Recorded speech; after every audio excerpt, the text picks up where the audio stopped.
This past Easter, my dad, a pilot for a cargo shipping company, was in town and offered to take me across the inlet for a nice dinner.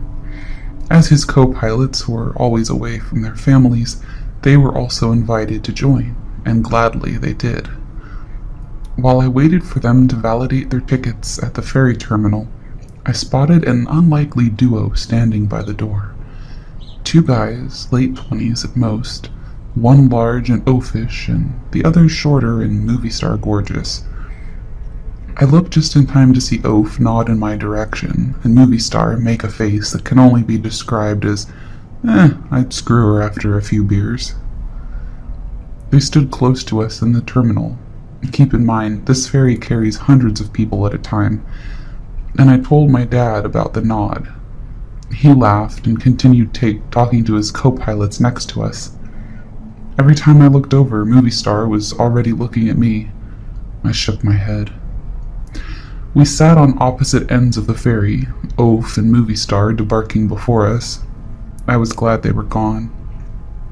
We walked up the street from the terminal to the restaurant, and when I turned back to take in the view of the city across the water, was I surprised to find that the duo had somehow ended up behind us and were slowly walking up the street.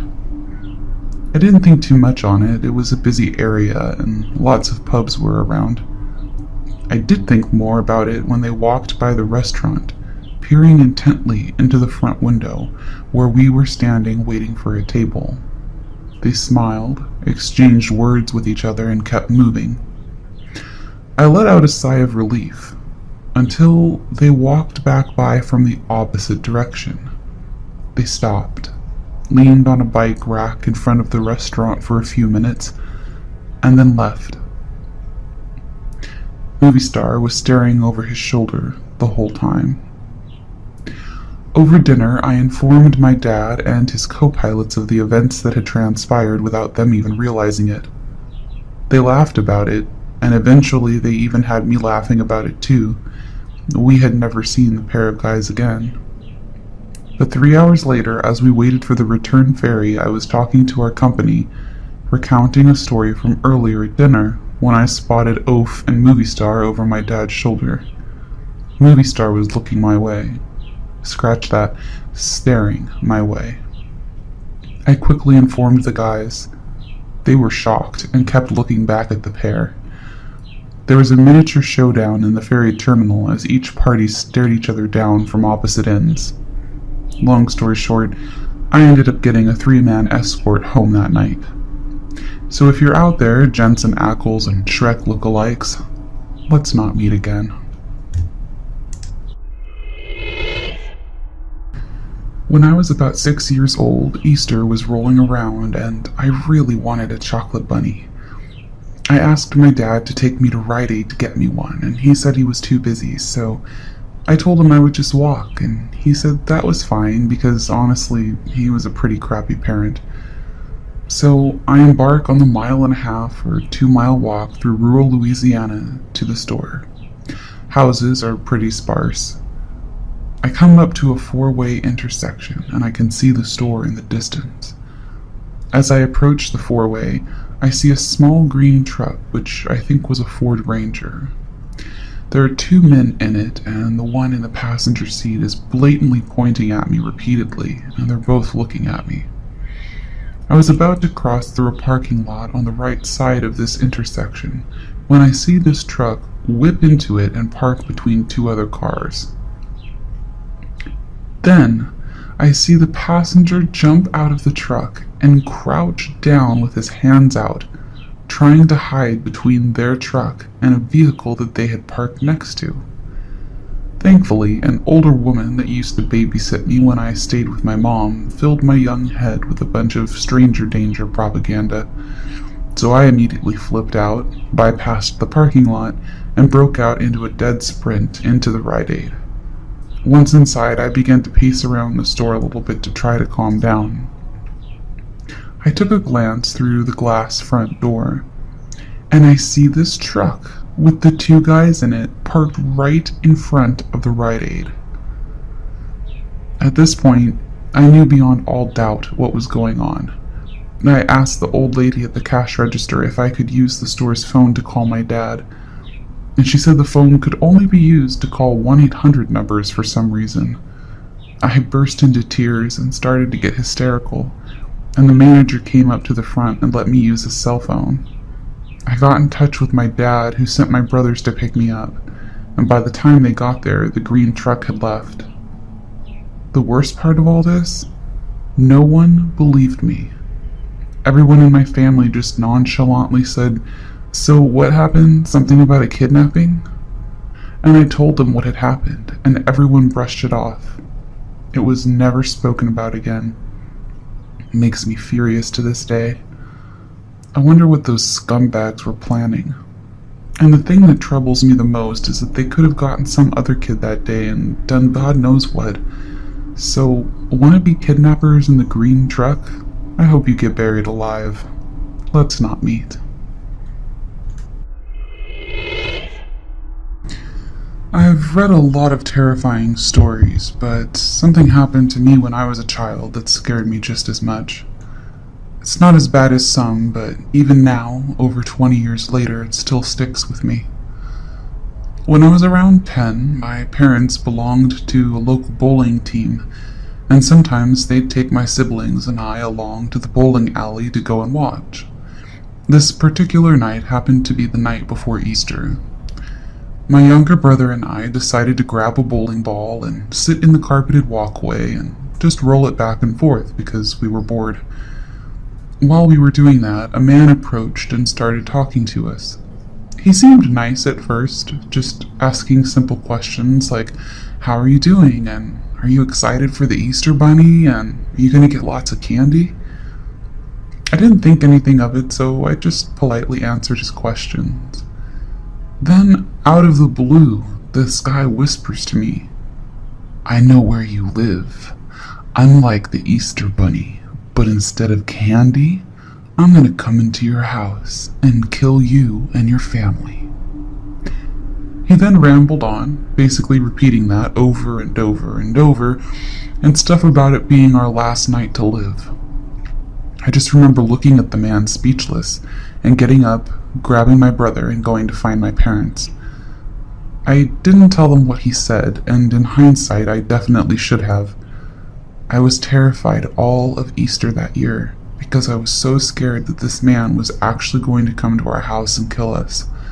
So, creepy man in the bowling alley? Let's never meet again. I had just gotten out of a really crappy relationship with a guy that I'd been living with for 3 years. He was a real pretty boy who looked like Johnny Depp, but he liked to steal all my money while I was at work and throw crazy parties. I got tired of his stealing and coming home to emo kids asleep all over my house, so I left him. I didn't want anything but my stuff, and I let him keep the house and the cars I bought him. Honestly, I just wanted my sanity back. I moved back in with my granny. I am her favorite grandchild, and she spoiled me, as she does. I had recently connected with my best friend again that I had known since kindergarten, Chris. I was hanging out with Chris on my back porch one morning when the subject of the boys gets brought up. Chris is gay, and we often like to talk about boys together. He asked if I was seeing anybody, and I tell him that I'm not. It had only been a few months since I left the money leech, and I didn't think I was ready to trust anyone.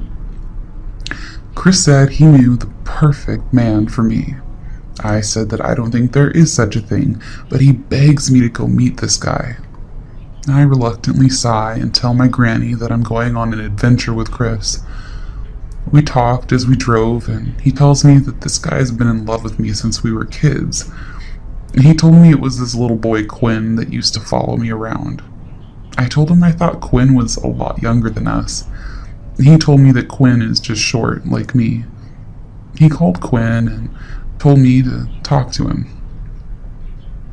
I do, and he seems really sweet but a little airheaded. We show up at his house, and he's really pretty.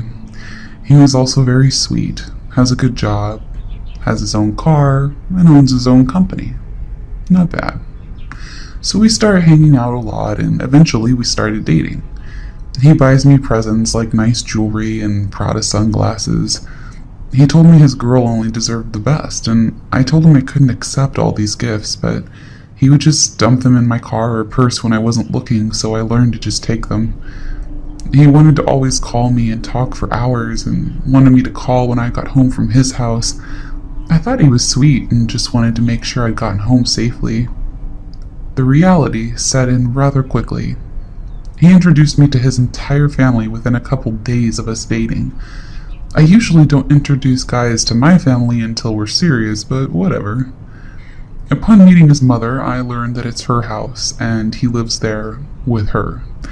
I also learned that he has no job other than doing odd jobs for his dad. I was speechless. He also lied about being my age. I was 24, and apparently he had just turned 18 like the day or so before we started dating. I was so upset I didn't know how to feel. He begs me not to leave him and to take him to my play rehearsal the next day. So I agreed. He showed up in my driveway just as I was leaving for the theater. Chris drove me there and tells me we need to sort out our stuff, and he said if Quinn was gay, he'd be all over him and not to leave him over a few small lies. The whole drive is awkward. I don't want to talk to this guy. I want him gone. He pulls out a diamond ring and tries to propose to me. I tell him no, but he slides the rock on my finger anyway. He said I need to think about it. I go to the theater and things just go downhill from there. He embarrassed me in front of my friends with his ignorance and childishness and threw a total fit because my other friend, Mikey, gave me a piggyback ride. He stormed out, and then his mother started calling to check up on him. I decided I was done. After rehearsal, I got a friend to go with me to drive him home. I tried to give the ring back, but he wouldn't take it.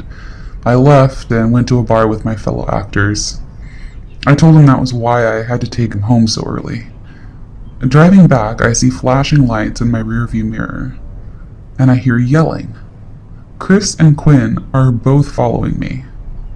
I pull into the bar, and Chris throws Quinn and myself at each other and just yells that we need to talk. We need to work this out. I break up with Quinn. As he starts throwing a fit, I walk into the bar with my friend. I spend the night at Mikey's for a few days, and when I return home, I have a ton of harassing phone calls. He called me, and he called my grandparents every few hours. He even had Chris help. Everywhere I went, he was there. He stalked me at home, made me run from a theater during a movie, and followed my car. And the worst part, Chris helped him do all this. And then came Easter. We were all outside during Easter, and Quinn came up and pulled a gun on my entire family. I was helping little kids hunt eggs. He cruised by several times and then pulled his gun out. He creeped by with his gun and pointed it at all of us. I filed a restraining order that day. I moved in with Mikey so he would leave my grandparents alone too. I went nowhere without at least 2 guys with me at all times. I thought for sure any minute he would come and kill me. I felt hunted like a deer in the woods. I was lucky. He shot up the car of his next girlfriend while her 2-year-old daughter was inside. I was real lucky. Quinn and Chris, let's never meet again. I'll start by saying that I've never been close with this particular uncle. He's not related to me by blood. He's married to my mom's sister. He's always kind of weirded me out in a sense because he's usually very drunk and constantly swearing. I don't have anything against swearing, but he does it too much, and it's just very off-putting. He also has a very red face. Now, I don't see this side of my family often because they live about 5 hours away. A thing like that can put a strain on familial relationships. So, my mom, my sister, my nephew, and I had driven to see them for Easter weekend when I was around 15 years old. I always have had issues with car sickness and had to take gravel, which has never failed to knock me out. When we got there, I was still pretty out of it and not really awake. I certainly wasn't in a talkative mood, so I went to lie down on the couch. As was, and still is, my habit, I curled up on the couch, really only taking up one cushion. The gravel was still making me drowsy, but I didn't completely fall asleep. I don't really know how to explain this sort of state, but I wasn't really awake and I wasn't entirely asleep. Anyway, at one point I felt someone sit down next to me, and I could hear that it was my uncle. He had said something in his unmistakable voice that made him sound like he was from Newfoundland, even though he's not. I didn't really think much of it. I mean, it was his house, right? He could sit where he wanted. Thinking about it now, though, it was a little odd because the couch had 3 cushions to seat 3 people. He made the decision to sit on the middle cushion, closest to me, even though it certainly would have been more comfortable for both of us in terms of space for him to sit on the opposite end of the couch. Then, I felt a hand on my thigh. I wasn't awake enough to do anything about it. Maybe I was too afraid, I don't know. And his hand stayed there for a while. Everyone else was sitting outside on the deck, and it was only he and I that were in the living room. So naturally, no one else saw this. I'm not quite sure how long this lasted. When I was fully awake, he was gone. I told my mom, and she was instantly furious and wanted to tell my aunt, but I was afraid and I didn't want her to. I was worried that maybe in my only semi-conscious state I had made a mistake. Had I imagined it? I knew I hadn't, yet part of me wanted to think that I had. My mom convinced me it would be okay if she told my aunt, so I let her. Now, this came at a time when my uncle had started drinking more heavily, and as it happened, he'd been rather drunk when we had arrived. Thus, my aunt made the decision not even to mention it to him. She figured he was probably too drunk to realize he'd even done it.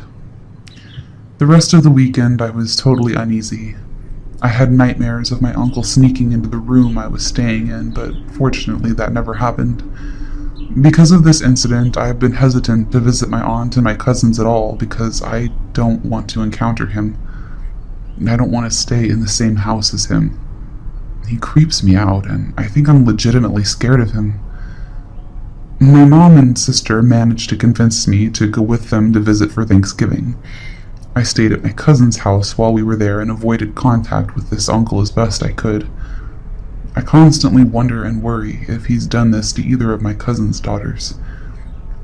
Also, and I don't know if this adds to this at all, but it says something to me. My nephew, who at the time of the Easter incident was just a few months old, was terrified of him. When we visited during Thanksgiving, he would have just been under 2 years old by then and still didn't care for the man and wouldn't let him pick him up. So, creepy uncle? Let's not meet. This might not be the most harrowing story, but it definitely shook me up and gave me more of a mistrust of strangers. First, I'll give you a little background. I'm female, and growing up I lived in a terraced house in a very small town in the north of England. While it wasn't the nicest part of town, drugs were a problem, and for a short while a pedophile lived on my street, I generally felt quite safe. My mom was, and still is, a worrier, so she always drilled stranger danger into me growing up. This happened when I was around 7 or 8. A school friend had come to my house to play, and we went out on our rollerblades. While we were sat on the pavement outside my house, directly underneath the living room windows, strapping on our skates, I noticed a scruffy-looking man walking down my street, holding something in his hand. As I said, it wasn't the nicest of areas, so this wasn't necessarily unusual. I carried on with my skates. As the man reached us, he began to slow, looking right at us. This made me feel a bit uncomfortable, but I just put my head down and carried on. My skates were a nightmare to put on, so many straps. Once he reached about 10 feet away from us, he stopped, not saying anything, just staring. I started getting really scared now, trying to catch my friend's eye for help. My friend hadn't noticed him up to this point, as she had had her back to him. Only when he spoke did I look at his face. I don't remember much about him other than his lips. They were horribly chapped and cracked. I remember that I was surprised he could speak with such sore-looking lips. He mumbled something about chocolate, and held up a crushed-looking Easter egg box. I remember thinking that Easter had been ages ago, so it must have been quite old, and he moved closer towards us. My friend had now noticed him and shuffled along the ground to me, looking a bit scared herself. I shook my head and said, "No thank you," assuming he'd asked a question. I was a polite child, even when scared. He continued to move closer, still mumbling about giving us chocolate, until he was only a few feet from us, towering over us two small children, while we slid backwards, trying to keep away. Luckily at this point my dad had seen him through the living room window, and popped his head out. He said, "Oi, what are you doing?" The man looked up, surprised, and mumbled, trying to sell chocolate." My dad, who can be intimidating when pissed off, simply told the guy to shove off and that we didn't want any. With that, the man shuffled off, turning his head to stare at us while he did. Safe to say, we didn't play on our rollerblades that day and just stayed indoors instead. Maybe he was just a druggie trying to sell chocolate for drug money, or maybe not. I'll never know. Either way, overdue Easter candy guy, let's not meet. I hadn't thought about this for a while until just now when an animal charity put an alert out on Facebook. So it was April of last year, around Easter, and I had a thought about getting 2 rabbits to accompany my other 2. The 2 I had already were neutered females, so I was looking for neutered males. Rabbit social hierarchy, lifelong buddies, etc. I was looking on Gumtree for an exercise pen to attach to the one we already had, so that if we did get more bunnies, once bonded, there'd be a bigger space for them when they weren't out during the day. So I found an advert for one, clicked it, and saw that the owner was also putting her rabbits up for adoption. It had been one of those dumb things. Her daughter had been excited for Easter, Mom bought some rabbits didn't want to be picked up, kid made them nervous, eventually becomes bored of them because they're not like toy rabbits. It's an unfortunately common story. Anyway, I call up, ask about the exercise pen and the rabbits, and we arrange to meet the next day when the seller's able to arrange to take that morning off work. The next day, she met me off the train in her town. It was more like a village, really. It was pretty small, and we walked to her house. She was a really nice lady and had a Belfast accent. This is all happening just outside of Glasgow, by the way, and as an English immigrant to Scotland, it was just nice to hear a different accent. On the way, she started telling me about how after I'd called her, her phone had said she had 15 missed calls. About a minute after we'd arranged to meet, her phone rang again, and a man with a thick Irish traveler accent had started talking about getting rabbits from her without even saying hello. When he'd taken a minute to breathe, she explained that she already had someone coming to see them, and that if that didn't work out, she'd let them know. He sounded angry when she'd said that and swore at her before he hung up on her. Anyway, we get to her house and the exercise pen is exactly what I want, and then I meet the bunnies and fall in love with them. She asks me if I'd like to give them a new home, and I agree. Not just because of how lovely and sociable they were with me within minutes of meeting them, but because they were a bonded pair, and I couldn't stand the thought of them being separated at a shelter. I mean, it was just after Easter, and that time of year and Christmas are the worst times for spaces in shelters. Because I was also taking the rabbits back with me, she was kind enough to drive me back to my flat with everything. Later on that day, around 6 p.m., I get a call from her. When she had dropped me and the rabbits back at my flat, she'd gone straight to work. When she had gotten home, she found her daughter being comforted by the babysitter. She thought she was probably just upset that the rabbits were gone, but no. Her daughter had answered a knock at the door while the babysitter was making dinner. A big guy in scruffy clothes had looked down at her and grinned, and asked her if she had any rabbits. She said she did have, but that they had moved house today, and the guy's smile turned angry. He started shouting at her and pounded his fists at the door, and that's when the babysitter came running. The babysitter said that there was a white transit van parked outside, with 2 other guys inside, and that the man's accent was Irish and distinctively traveler in dialect. Turns out that when she posted the ad for the exercise pen, it had been from her phone, and Gumtree automatically added her street location on the little map next to the username. She had posted a separate ad for the rabbits in the pets for sale section, which I hadn't seen, and that's how they'd found the house. It's a small street in a suburb, so even with a map location, it wasn't a very long street, and they could have easily knocked on the other 5 or 6 doors on the street looking for the bunnies. The babysitter had called the police after she forced the door shut.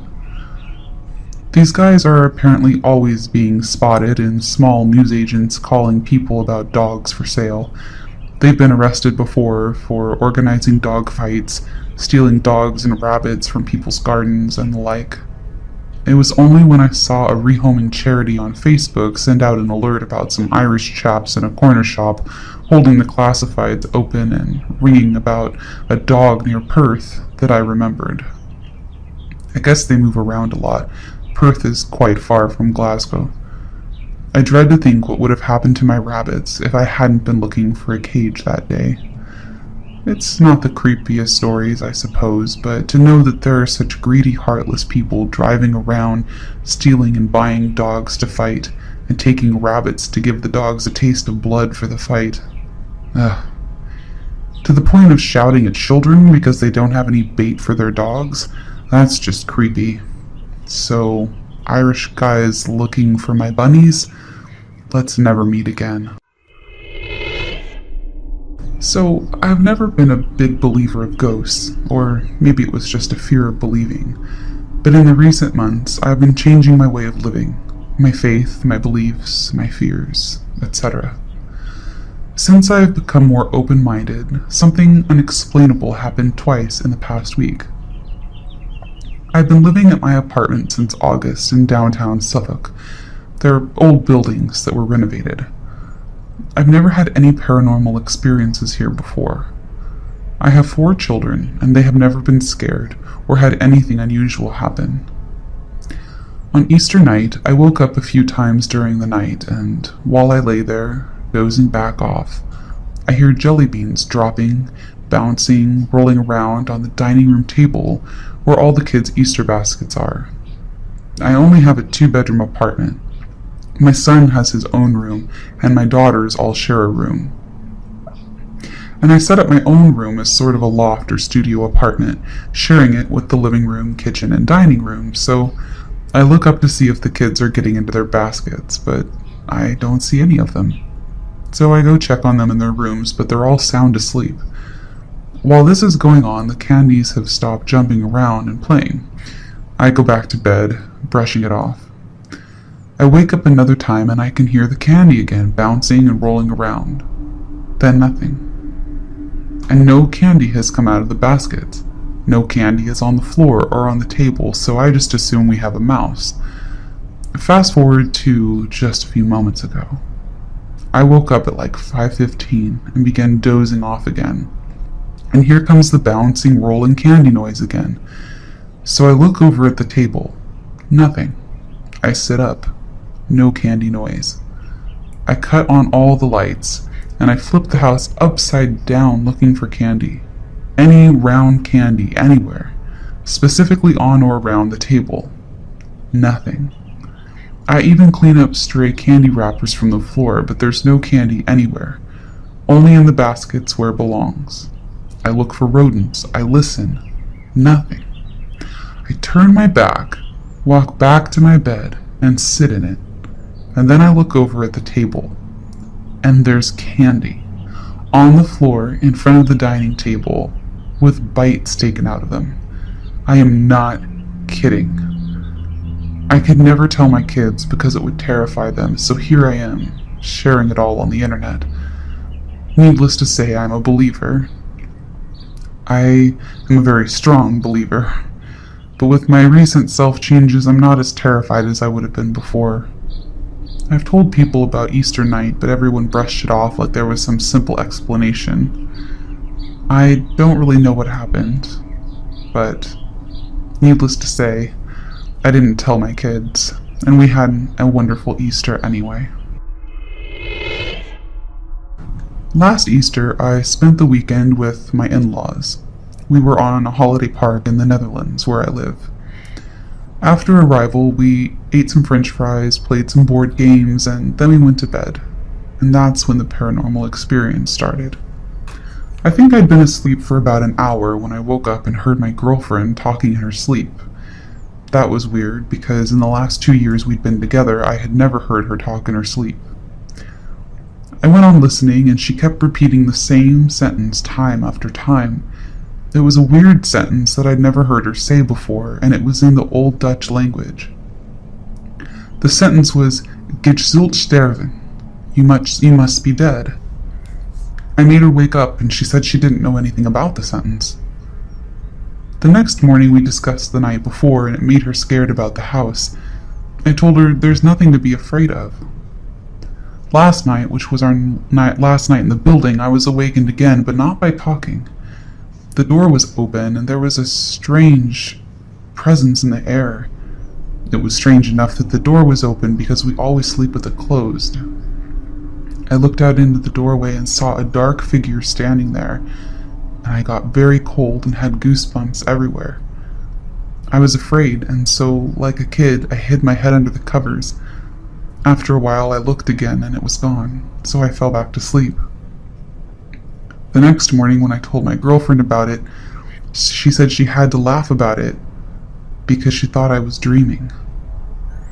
Have you guys ever had such an experience? I live in Australia, in Victorian countryside, and about 15 minutes away from where I live, there's a small town called Toolamba. My boyfriend grew up there and knows the area extremely well. Every year, over Easter long weekend, they hold a fishing competition where locals camp in the bush along the Goulburn River.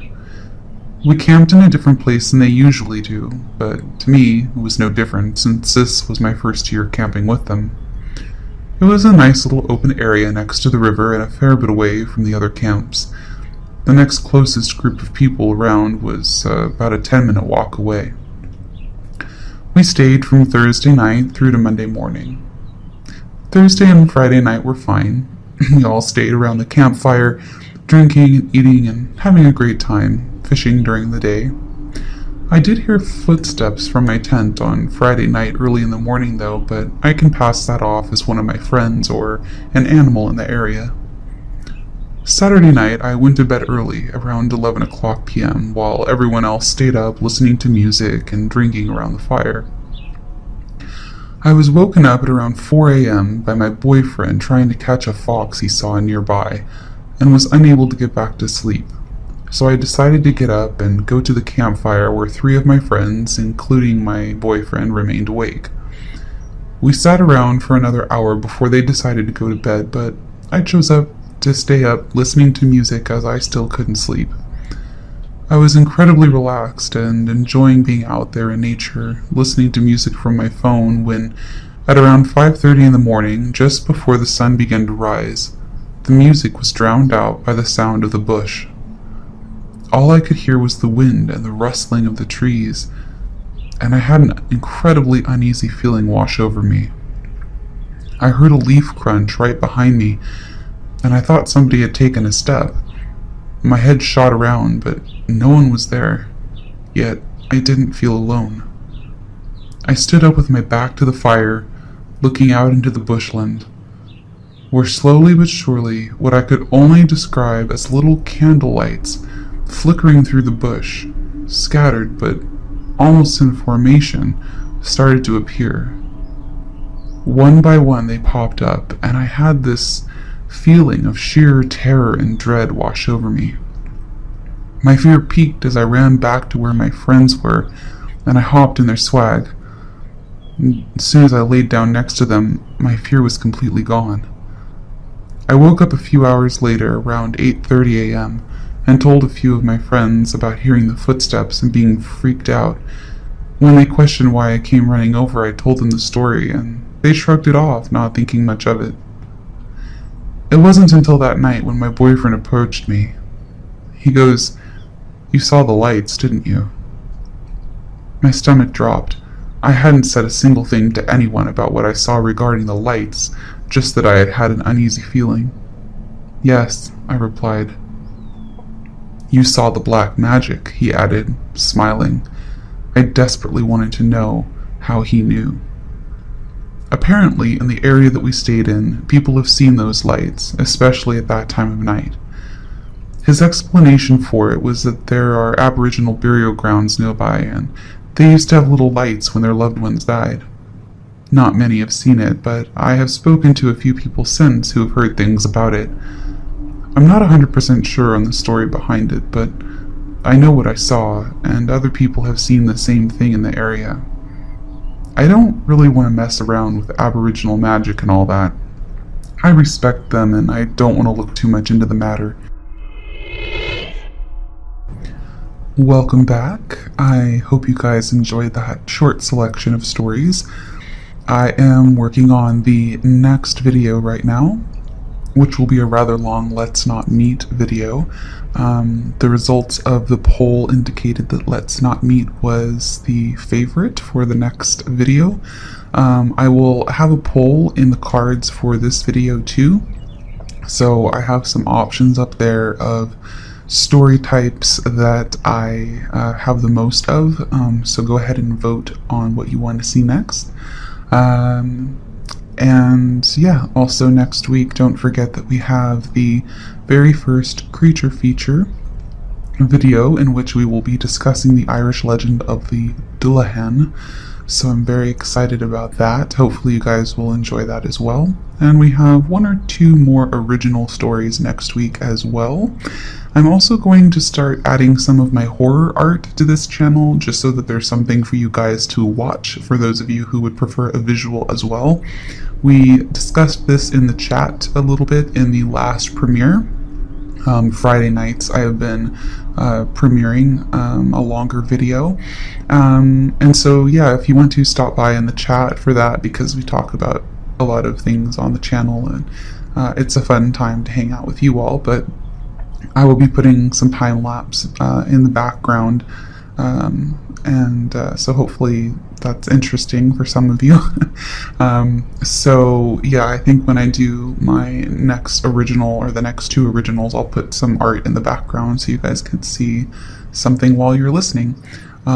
So that's what's coming up on the channel, and I'm pretty excited about it. There's also something really cool happening next week that I will tell you about when it's released, and I will link to it when that happens, so that's exciting.